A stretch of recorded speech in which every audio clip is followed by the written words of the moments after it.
We are back to talk about our clone and 1/6 scale. This is from my good friend Darren in the United Kingdom.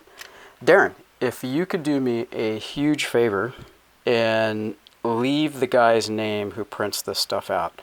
I do not know his name and I don't know what his website is. It may be through Shapeways, but I'm not sure. So if you could, either on my YouTube channel in the comment section or on my Facebook 1/6 scale page, if you could leave it within the thread, the gentleman's name and his site, if he has a website or if he's on Shapeways, maybe a link. I would really appreciate that, and that way this guy can get his bona fides for the work he does on these. So in our previous video, we talked about the helmet and the LED features therein, the switch, which is super wonky, and the workaround using the forceps. We also talked about the paint and the way that I like to paint, the layers that I like to do, the order I like to do them in, the way I like to do the weathering and the finishing. That's the same stuff I did with the rest of this armor. On the bodysuit here, it's a variegated bodysuit made out of like t-shirt material, probably 50% polyester, 50% cotton if I had to guess. I just basically dry brushed it using acrylics, and I always use either Vallejo or Tamiya acrylics because I like the way they work. I think they're a good economical value when it comes to paint. There's cheaper paints that you can get that are acrylic that are good. They're typically heavy body or medium body acrylics that are made for painting on, like if you're painting a landscape on a piece of canvas. This is model specific paint, just like Vallejo's model specific paint. So it's better formulated for this type of application. And the Tamiya stuff I really like because it's thin. You can also thin it. Now I want to give you a little pro tip real quick. Tamiya or Vallejo are probably going to want to have you buy Tamiya or Vallejo thinners to use with their paints. Same thing if you're using an enamel paint. Testors makes great enamel paints. So Testors makes great enamel thinner to go with their paints. Now today we're just talking about acrylic paints and how you can thin them using something you most likely have at home, especially during COVID-19, and that's rubbing alcohol. You specifically have to use 70% isopropyl rubbing alcohol. Definitely not 90% rubbing alcohol, and definitely not ethyl alcohol, because that shit will melt your plastic, it'll burn your paint, and you definitely don't want to make that mistake. I have, and take my word for it, if you try to use 90% rubbing alcohol as a thinner, or you try to use it as a stripper to take some paint off of a helmet, say you mess it up and you want to redo something, just a little tiny rubbing of 90% isopropyl or ethyl, it is going to start to eat away at these surface details. It's just a mess. And anything that has a finish like this, it's going to mar that and make it milky. 70% alcohol, 70% isopropyl alcohol formulation is pretty safe to use on plastics. And it definitely works well as a thinner. It also works really well if you take this already pretty thin paint. You can hear it sloshing around in there. It also works pretty well if you want to thin this stuff even more to make a panel line paint. Panel line paint usually comes in black. I think there's a white panel line paint and there's a brown panel line paint. Works really well for details like you see here, the scribe line on the helmet. Any of these inset details, which you're not going to be able to weather with dry brushing. That really only works for surface details like these features here on the shoulder pauldrons. But for the inset details, like the areas inside that cavity around those details or these scribe lines, that's where your panel line paint comes in really handy, and it works by capillary action. So anytime you're going to use another pro tip here, anytime you're going to use a panel line paint to use capillary action to fill in this line, say with, let's say this was a light gray helmet, you wanted to use some black panel line paint to fill in that line right there and make it more visible. You want to have it as flat as you can get, right? So you'd want to turn this helmet this direction so the line that you're filling with the panel line paint is flat. And then that capillary action, usually you want to touch it somewhere in the middle. If you want it to go to here and here, start and finish, or right here, you want to touch it somewhere in the middle with like a little tiny point brush. Like, what do they call those? Pointer brushes. They're really tiny brushes that are usually pretty expensive. But that's what you want to use for your panel line paint. So pro tip, you can make your own panel line paint using 70% isopropyl rubbing alcohol. Stay away from that ethyl alcohol. for any type of modeling stuff that you're doing, and stay away from the 90%. Stick with 70 and you'll be fine. So we covered some paint, and we covered some panel line pro tips. So today we are going to talk about part 2, which is what I did for the backpack on this figure. Now, Darren, you know I use magnets on the Gregor backpack, and when you and I were talking about how to attach the pack, I had asked you, did you want magnets or do you want me to just permanently affix this on there? And I think you said you were pretty cool with just having this glued on, but with 1/6 scale stuff, I like to be able to have something be reversible. If this were a modern era tier 1 type figure who had a plate carrier and I wanted to attach a backpack to that, it'd be Velcro or Fastex or PALS webbing.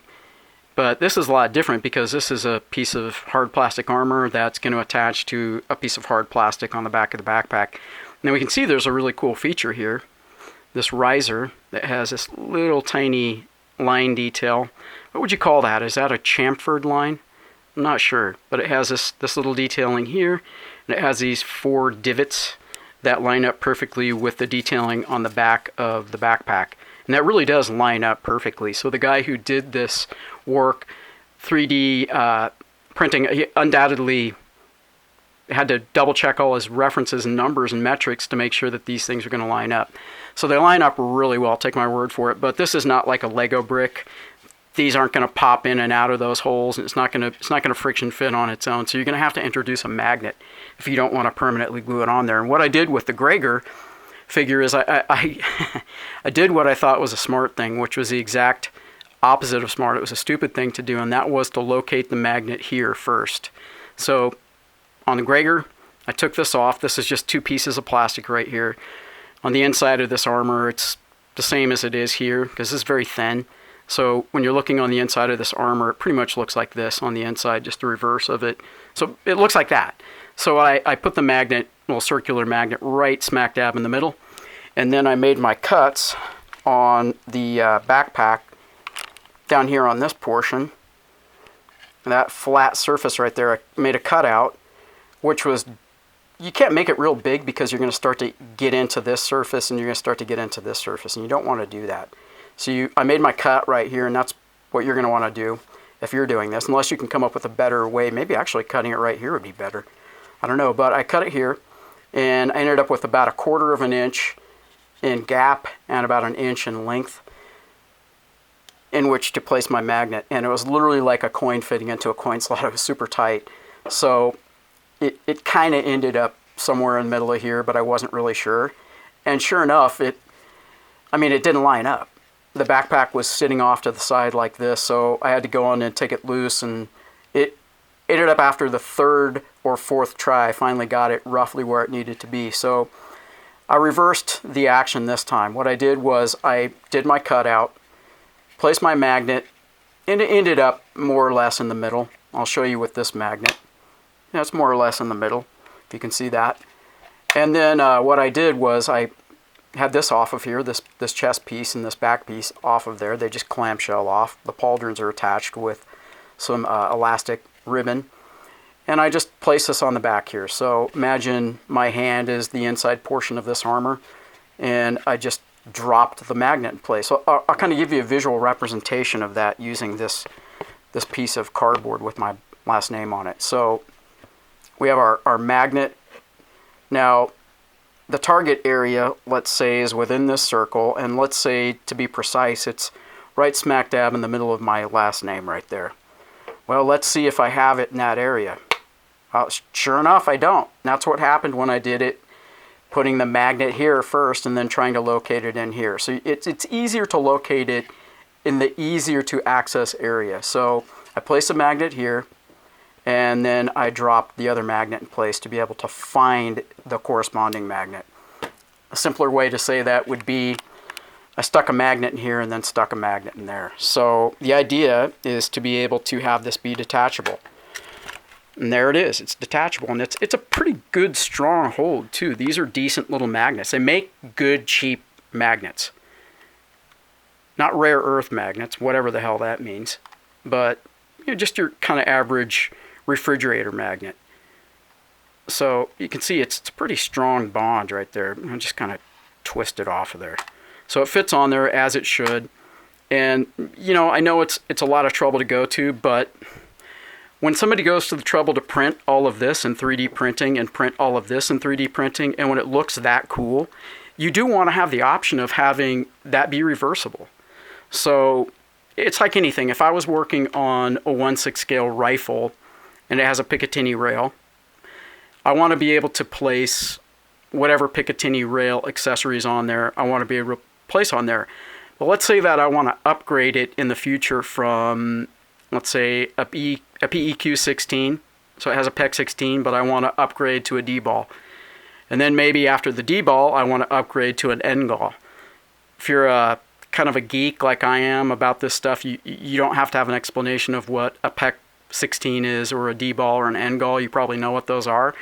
But if you don't, those are just lasers or laser modules that fit typically on the top rail or the 12 o'clock rail of a Picatinny rail on a foregrip on a rifle or a carbine.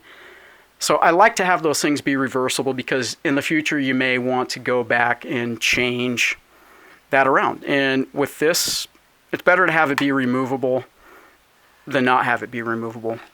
I don't know an instance of where you would maybe want to have the backpack carried by the figure. I've done that with modern military figures. I've had the figure carrying their backpack, maybe have the helmet in one hand and the backpack in the other hand, like they're getting ready to jock up and go on a mission. I guess you could probably do the same thing with these guys. So you could have him holding the backpack. If you had a head sculpt that was the clone head sculpt, you could probably even put the head sculpt on here and have him holding the helmet. So having things be reversible, having things be posable, having that opportunity to do different things, I think is a pretty important thing to do. And it's always a challenge to be able to engineer how to make something reversible. So that's what I did here. And if you guys end up wanting to do it, just do it in the order that I did it. Place your magnet in your backpack first and then locate it within the back armor, within here. And you really, as long as you have it more or less in the middle, it's not going to have to be perfectly in the middle. Let's just see real quick with this magnet where we ended up. You can see it's more or less in the middle. If you try to drift it off to the side here, you can see it's going to relocate itself.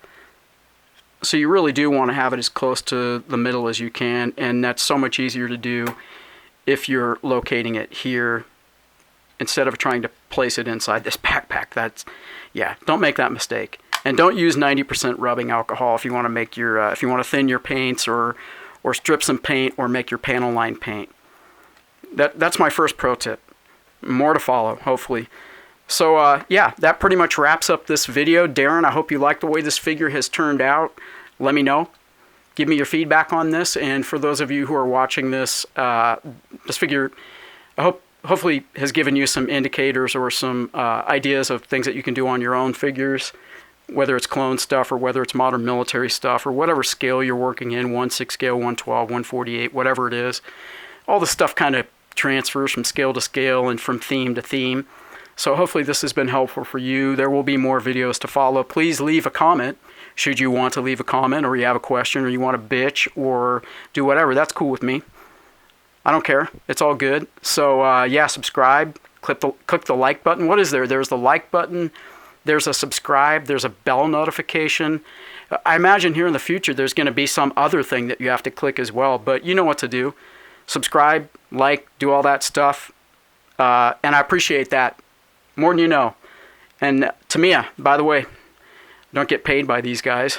I have to buy these products on my own. But Tamiya, if you're ever looking to sponsor a 1/6 scale model guy, here I am. Vallejo and testers, I can take your calls as well. And yeah. All right, you guys, thanks for watching the video. And until next time, this is Michael Andrew Scram II, signing off.